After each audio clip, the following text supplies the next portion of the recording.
Hi, my name is Catherine Ziete. I'm 22 years old.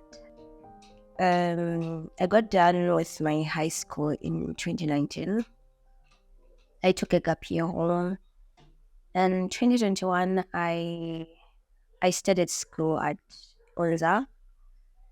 It was a great time. I met a lot of good friends from church and just friends with school and stuff like that. So in uh, during 2021, I used to have a lot of troubles with headaches. I would feel dizzy.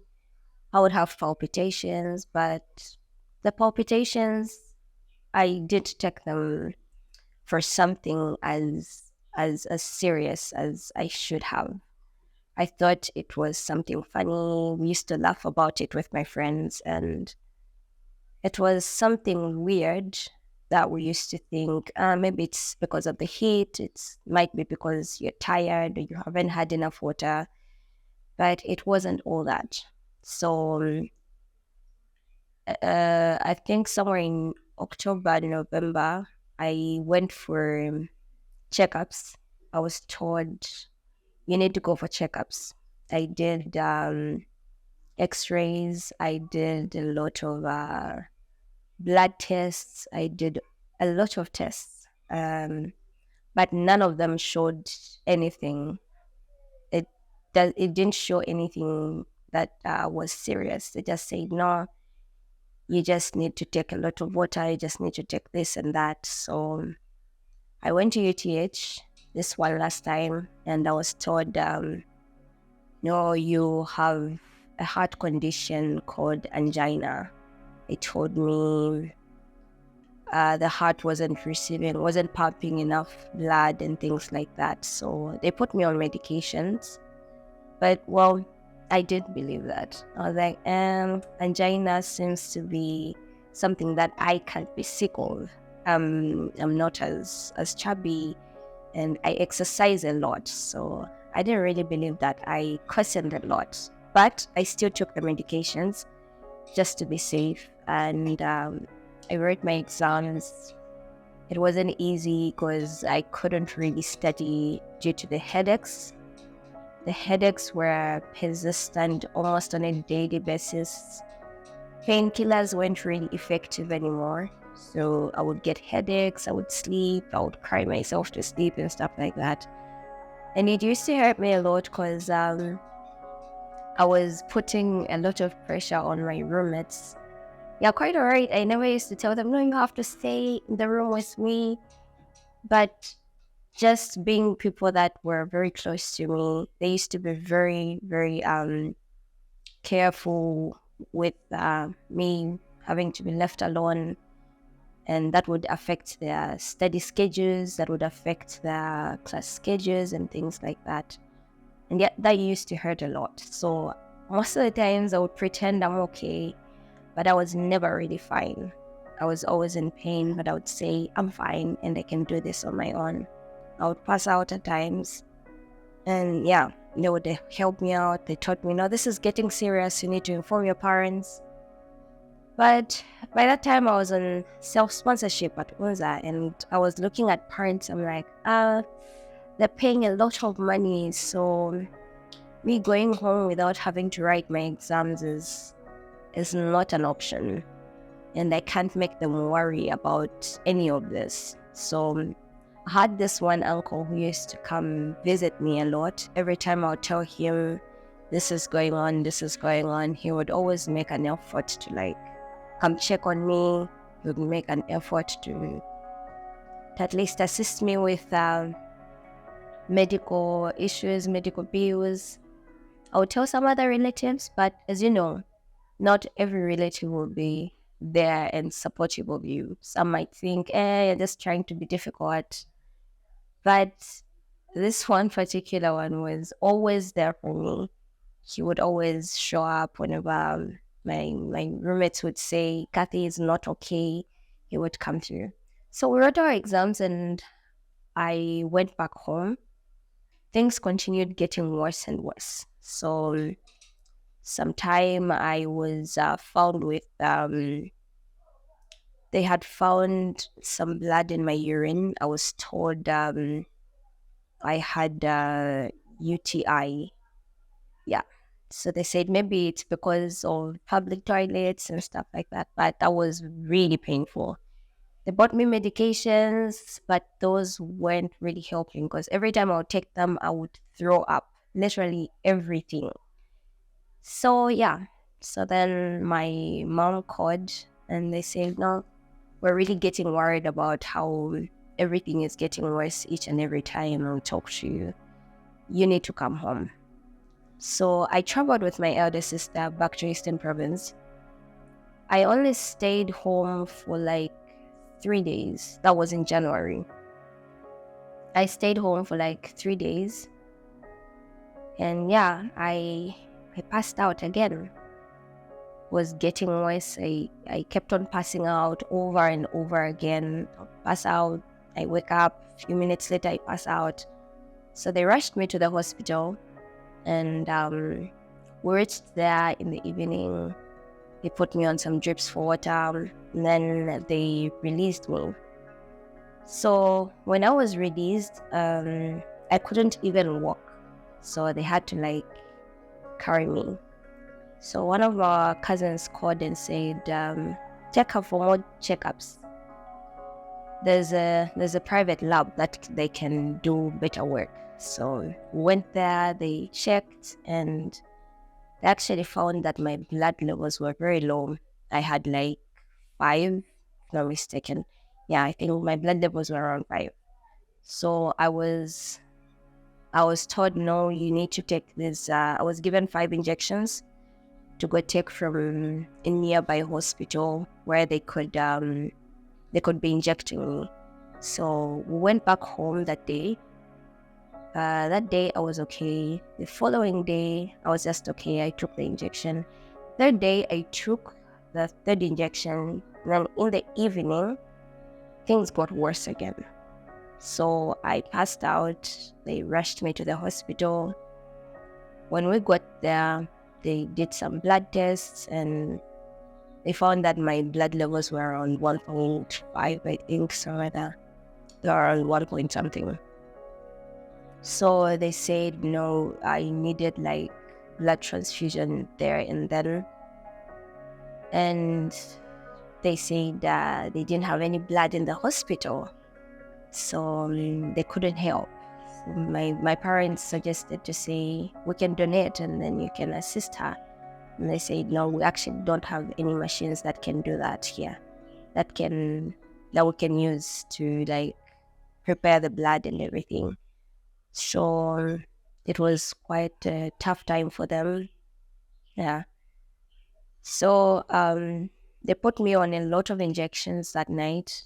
I couldn't feel any pain. I couldn't feel anything. I was just, it was like my body was numb all over. I couldn't feel anything.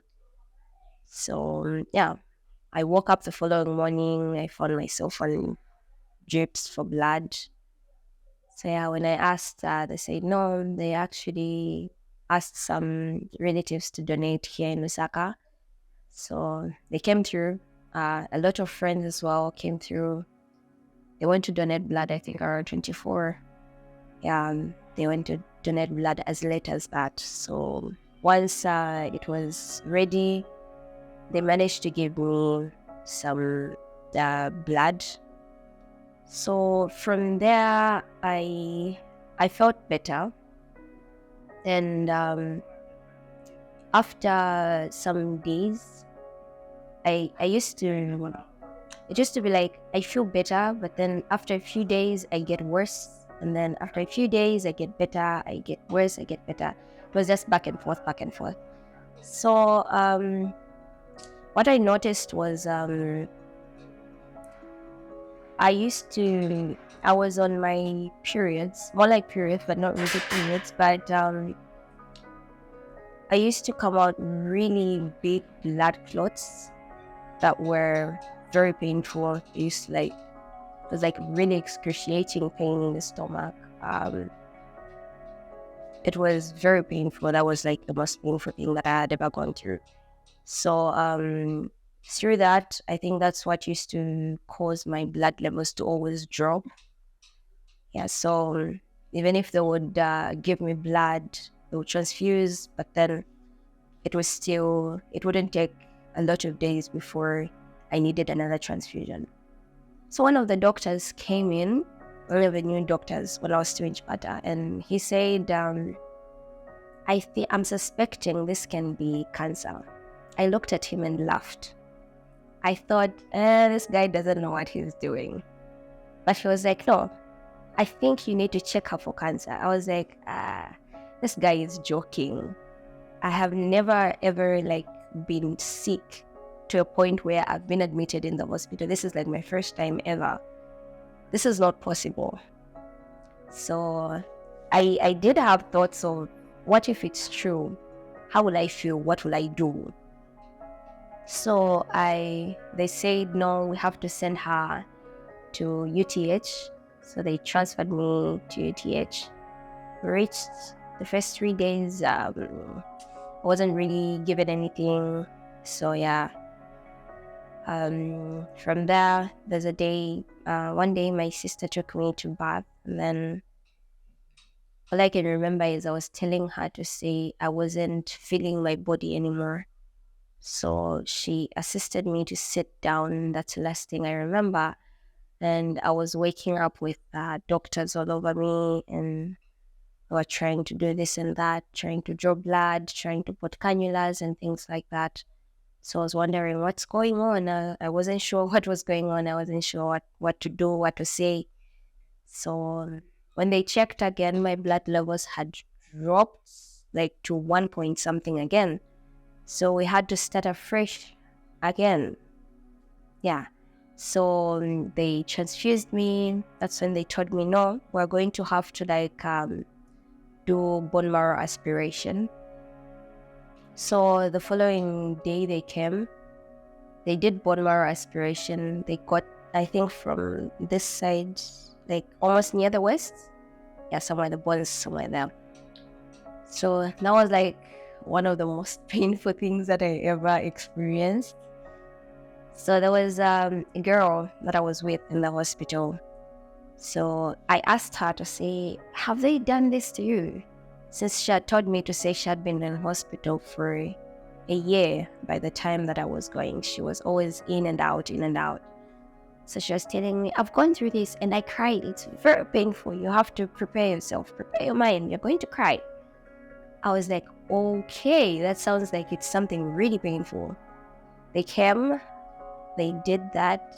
I couldn't cry, I couldn't scream, I couldn't do anything. I was at that point where you don't know what's going on, you don't know what to say, you don't know what to do because it's way too painful. So yeah, they did the bone marrow aspiration. They left and they told me, no, we'll come back with the results later. So they came back. They came with the doctor in charge. So he was telling me, no, there's this that we found, but we've actually found you with leukemia. So I was like, oh, okay. And what is that? Because I didn't even know what that was. So they're telling me, no, it's a cancer of the bone marrow. I was shattered. I remember I did ask myself, if they really find me with cancer, what will I do? But I didn't have any words to say. Tears just started dropping from my eyes. I don't know why I was crying. I don't know if I was scared. I couldn't explain that feeling. I couldn't. So I sat there. I kept on listening to him. He said, no, but then we can't help you out here because, our hospital doesn't have the necessary things that you're going to need. So you would have to travel for your treatment. So I was looking at it from the point of, okay, I would have to travel, but how am I going to do that? We don't have the money to do that. We don't have anything to do any of that. So he was like, no, you can actually ask for assistance from Ministry of Health. They're going to assist you, but it might take a bit long. So uh, I sat there. They asked me, do you have any relatives in the Ministry of Health? Maybe they might assist you. Anybody you know? I had no clue. I had no idea what was going on. I didn't answer to any of his questions. I was just looking at him. I wasn't there, but I was there. So yeah, he was like, if they're to assist you, you would have him. I was like, I don't know what to say, but they found me with cancer. And I broke in tears again. I started crying again. And I don't know, he also started crying. I'm like, okay, what's going on? So I started laughing at him. He made me forget that I was actually crying. I started laughing and telling him, why are you crying again? So yeah, from there, I stayed in the hospital. Things kept on getting worse day by day. I was always in pain. My joints were painful. Painkillers were not really working. Painkillers didn't do any difference. I would take painkillers, nothing. I'll try this, nothing. I'll try that, nothing. My blood levels used to drop over and over and over again. I needed blood transfusions almost every week. I was supposed to be on some blood transfusion. I needed platelets as well. So, because my platelets levels were almost always zero. All the time, they were less than 12. So, I always wished I could be discharged. Had gotten sick of being in the hospital. I was tired of being in the hospital. So I was like, can't you release me? Now my blood levels is above 7. I can go home. And they're like, okay, let's do the checkup tomorrow. The moment they check, they find blood levels are below 5 again. They're like, that's not a good idea. Just stay. So I got really sick of being in the hospital. I was very sad. But every time I would have like friends over, it used to be an amazing time. They used to encourage me, but all the time I would see people with books. I used to feel very, very sad. I would say, this was supposed to be me. I would have been at school right now. But here I am stuck in the hospital. And I would ask a lot of questions like, God, why is this happening to me? Why me? I try to do everything right. I try to do everything possible for me to live right. But why me? Why now of all times? So the school came in. Was also at that time. They came in. They assisted me. They helped out to help me get assistance from the government, and Ministry of Health came in. So I got sent for my treatment. After I was sent for my treatment, I reached there in India. I had another complication. Before they could start any other checkups, I got stomach infections.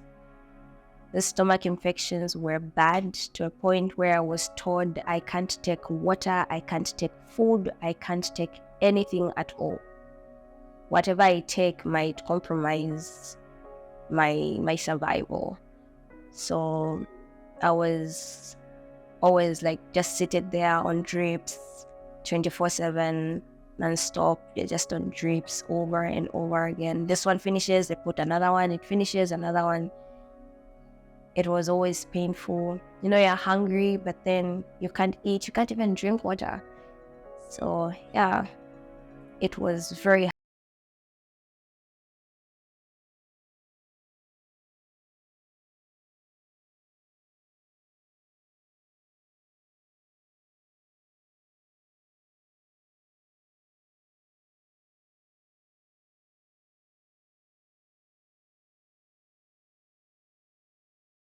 So I used to pray a lot, and I used to ask myself to say, what memories would I want these people who are around me to remember me for? And one of the things I wanted people to remember me for was me being happy. I never wanted them to forget about those times that I'd been happy with them and all jumpy with them. I didn't want them to remember me for Kathy was in the hospital and she was very miserable. No, I didn't want that. I wanted them to remember me as the me that I had always been. So I used to make people happy. I used to crack a lot of jokes at times, yeah. Even if you're saying a joke, but then you're in a lot of pain, you're trying to make a joke, and then you're trying to laugh, but then it's too painful for you to laugh. And people tend to laugh at you for that. You make facial expressions, and yeah, people laugh at that. So it was like that most of the time. And when I got transferred to India after those stomach problems, it took time for them to go away, but so now they actually got better. I got better, and I was told, no, now you can just start your. I think I stayed for about 5 days, no water, no food, no anything. So yeah, I was told now you can start on light meals. So I was just allowed to drink water and liquid stuff. So I could only do with liquid things. A few days later, I was told, no, now you can start on lighter meals. And I got okay. So they checked and they told me, yeah, you will need the bone marrow transplant. So later after, I remember I sat down at one point and I said, God, this is the body that you created. So if there's anybody who is going to tell me this is what I need, only you will tell me that.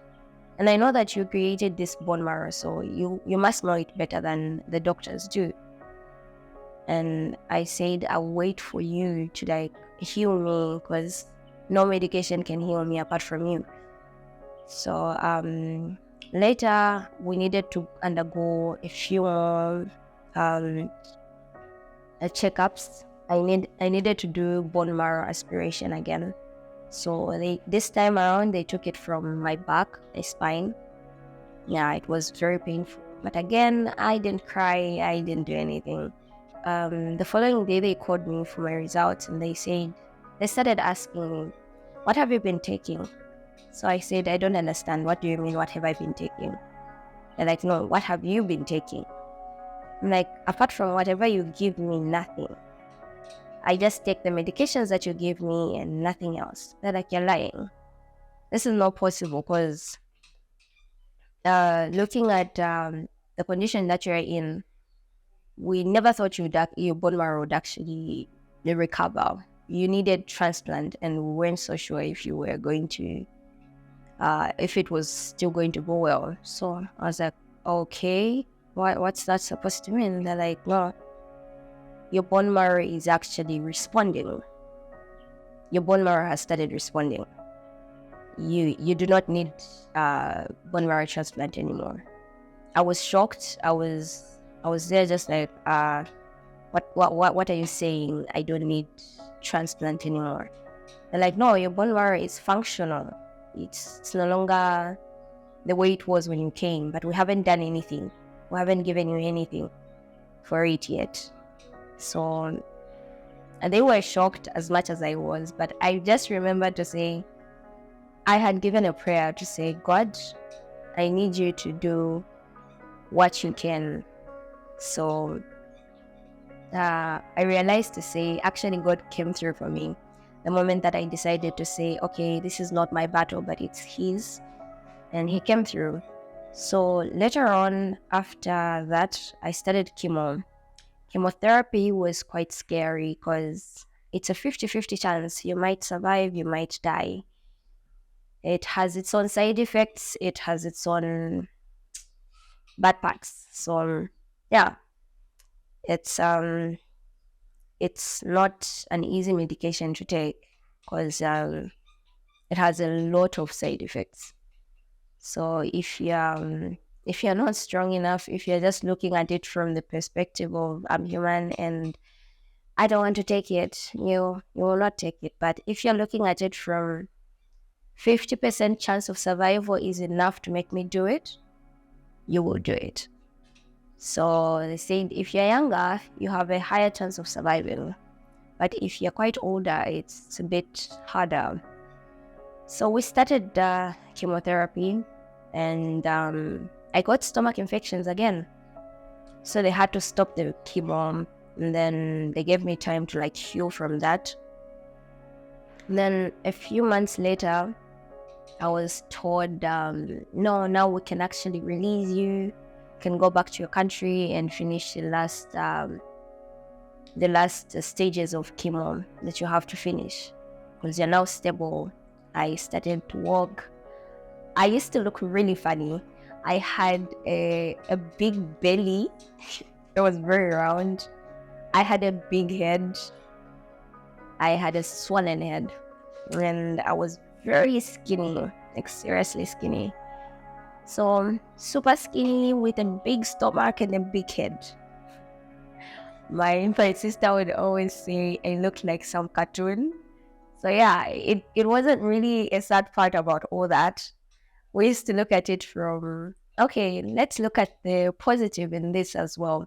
We just can't look at the negatives. So we'd laugh about it. You look like a cartoon. Oh no, I don't look like a cartoon. Things like that. Would sing a lot. My sister loves to sing. I love to sing. Would sing a lot together. She would be saying, let's eat together so that I can eat most of your food. She was just trying to like encourage me to eat even more. And I would be saying, I don't want you to eat my food. So I would eat a lot and things like that. I used to throw up a lot due to chemo. At times it would make you very nauseous, seriously nauseous. So yeah, chemo was not easy. Chemo was very hard for me. And we came back. When we came back to Zambia, I was super happy. I couldn't wait to come back. I was very happy to see my friends again. And I went to church. I had been with this church for like a year, not mid congregation. That actually was okay.